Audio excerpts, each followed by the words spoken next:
नमस्कार मंडळी, स्वागत आहे आपल्या सर्वांची यामीज कुकिंग मराठीमध्ये। हिवाळ्याला सुरुवात झालेली आहे, मस्त गुलाबी थंडी पडायला लागलेली आहे आणि या थंडीमध्ये गरमागरम चमचमीत झणझणीत आणि शरीराला ऊर्जा देणारे पदार्थ खाण्याची खूप इच्छा होते। तर या काळामध्ये काहीतरी अरबट चरबट खाण्यापेक्षा घरगुती अतिशय आरोग्यदायी असे पदार्थ करून ते खाल्ले तर जास्त चांगले ठरते। तर आज आपण अशीच एक रेसिपी ट्राय करणार आहोत। तर व्हिडिओ शेवटपर्यंत नक्की बघा आणि व्हिडिओ आवडल्यास लाईक शेअर सबस्क्राइब करायला विसरू नका। तर आज आपण गवारीची भाजी बनवणार आहोत। गवारीच्या शेंगा म्हटल्यानंतर बहुतेक जण नाक मुरडतात, पण आज आपण अशी भाजी बनवणार आहोत की ती लहानांपासून मोठ्यांपर्यंत सर्वच जण आवडीने खातील। तर यासाठी मी इथे पाव किलो गवारीच्या शेंगा घेतलेल्या आहेत। यांची देठ आणि शिरा काढून घेऊन भाजी स्वच्छ निवडून घेतलेली आहे। या शेंगा एक दोनदा पाण्याने स्वच्छ धुवून घ्यायच्या आहेत। तर भाजीत घालण्यासाठी सर्वात आधी आपल्याला एक मसाला तयार करायचा आहे। त्यासाठी आपण पोहे खाण्याचा जो चमचा असतो ते 2 चमचे शेंगदाणे इथे घेणार आहोत। या शेंगदाण्यांना आपण व्यवस्थित भाजून घेणार आहोत। त्यानंतर 1 चमचा धणे घेणार आहोत। हे धणे थोडे अर्धवट भाजून झाले की त्यात 1 चमचा तीळ टाकून घेणार आहोत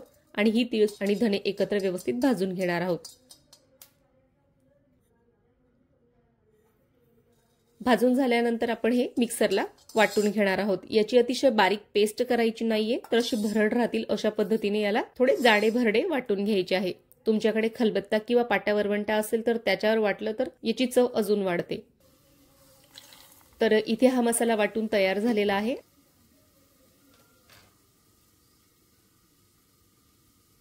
आता आपण त्याच कढईमध्ये 1 चमचा तेल घालून या शेंगा थोड्याशा परतवून घेणार आहोत। 5-1 मिनिटे शिजवून घेणार आहोत। तर कढईत शेंगा घालून घ्यायच्या आहेत। त्यात अर्धा चमचा मीठ घालून घ्यायचं आहे। शेंगा शिजवताना इथे मीठ टाकल्यामुळे शेंगांची चव वाढते आणि 5 मिनिटे आपण यांना शिजवून घेणार आहोत। शेंगा पूर्ण शिजवून घ्यायच्या नाही, तर अर्धवट यांना इथे शिजवायचं आहे। तर शेंगा शिजून झाल्यानंतर त्यांना बाहेर काढून घेऊया।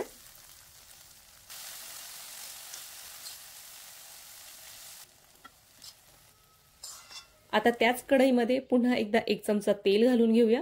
मी इथे तेल अतिशय कमी वापरत आहे। तुम्हाला जर जास्त चमचमीत भाजी बनवायची असेल तर तुम्ही इथे तेलाचं प्रमाण वाढवू शकता। तेल तापल्यानंतर जिऱ्याची फोडणी घालायची आहे। ही फोडणी मस्त तडतडली की त्यात एक मोठा चिरलेला कांदा घ्यायचा आहे। कांदा अतिशय बारीक चिरून घ्यायचा आहे आणि कांद्याला मस्त सोनेरी रंग येईपर्यंत तळून घ्यायचा आहे। या स्टेजला तुम्ही टोमॅटो सुद्धा ऍड करू शकता, पण मला ही भाजी अतिशय चमचमीत बनवायची होती त्यामुळे मी इथे टोमॅटो टाकलेले नाहीयेत। तुम्हाला हवं तर तुम्ही टाकू शकता।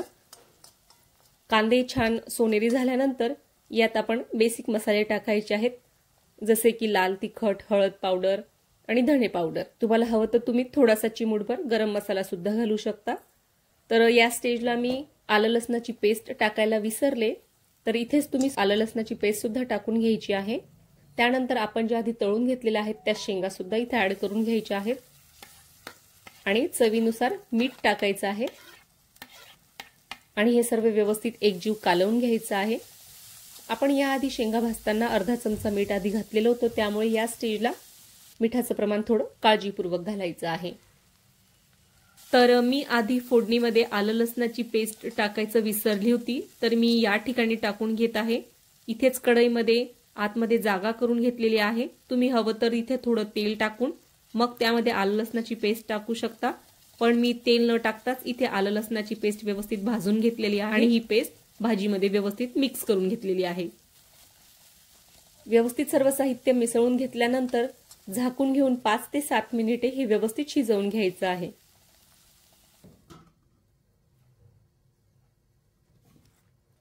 शेंगा अर्धवट शिजल्यानंतर आपण आधी जे शेंगदाणे, तीळ आणि अख्ख्या धण्यांची जी पावडर करून घेतलेली आहे ती पावडर इथे मिक्स करून द्यायची आहे। सर्व साहित्य व्यवस्थित एकजीव करून घ्यायचे आहे। मी इथे सुकी आणि भुसभुशीत भाजी बनवत आहे। तुम्हाला जर रस्सेदार भाजी हवी असेल तर या स्टेजला तुम्ही 1 किंवा अर्धा ग्लास गरम पाणी टाकू शकता। पाणी टाकल्यावर अतिशय रसरशीत आणि छान भाजी इथे तयार होते, पण मी आज सुकी भाजी बनवत आहे त्यामुळे मी इथे पाणी टाकलेलं नाही। शेंगदाणे आणि तीळची पावडर टाकल्यानंतर पुन्हा एकदा झाकण ठेवून शेंगा आणि मसाले व्यवस्थित शिजवून घ्यायचे आहेत। तर 5 मिनिटे झालेले आहेत। शेंगा इथे छान शिजलेल्या आहेत। तुम्ही बघू शकता भाजी अतिशय मोकळी भुसभुशीत झालेली आहे। तिला रंग सुद्धा छान आलेला आहे आणि शेंगा सुद्धा शिजलेल्या आहेत। यात टाकलेला दाण्याचा कूट, तिळचा कूट, अख्खे धणे यांचा अतिशय सुंदर सुवास भाजीला येत आहे। तर गरमागरम चमचमीत अशी गवारीच्या शेंगांची भाजी इथे झटपट तयार झालेली आहे। ही भाजी तुम्ही भाकरी किंवा गरमागरम पोळीसोबत ट्राय करू शकता. पोळीपेक्षा बाजरीच्या भाकरीसोबत ही भाजी अतिशय अप्रतिम लागते. सोबत कांदा, काकडी, तोंडी लावणीला लोणचं किंवा कैरी जे काही असेल ते घ्या आणि मस्तपैकी गरमागरम भाजी भाकरीचा आनंद घ्या. अतिशय कमीत कमी आणि घरगुती साहित्यात अप्रतिम चवीची भाजी इथे तयार होते. हिवाळ्यामध्ये भूक जास्त प्रमाणात लागते, त्यामुळे बाहेरचे तळलेले तेलकट वडे, कचोरी, समोसा हे सगळं खाण्यापेक्षा सकाळच्या वेळी गरमागरम हिरवी पालेभाजी, भाकरी असे पदार्थ खाल्ले तर ते शरीराला ऊर्जा देणारे सुद्धा असतात आणि आरोग्यासाठी लाभदायक सुद्धा असतात. तर मला आशा आहे तुम्हाला रेसिपी नक्कीच आवडली असेल. या पद्धतीने एकदा भाजी नक्की करून बघा. नेहमीच्या गवारीच्या भाजीपेक्षा तुम्हाला ही भाजी जास्त चवदार लागेल आणि घरातील सर्वांनाच आवडेल. रेसिपी आवडल्यास लाईक, शेअर, सबस्क्राईब करायला विसरू नका. भेटूया पुढील व्हिडिओमध्ये. धन्यवाद.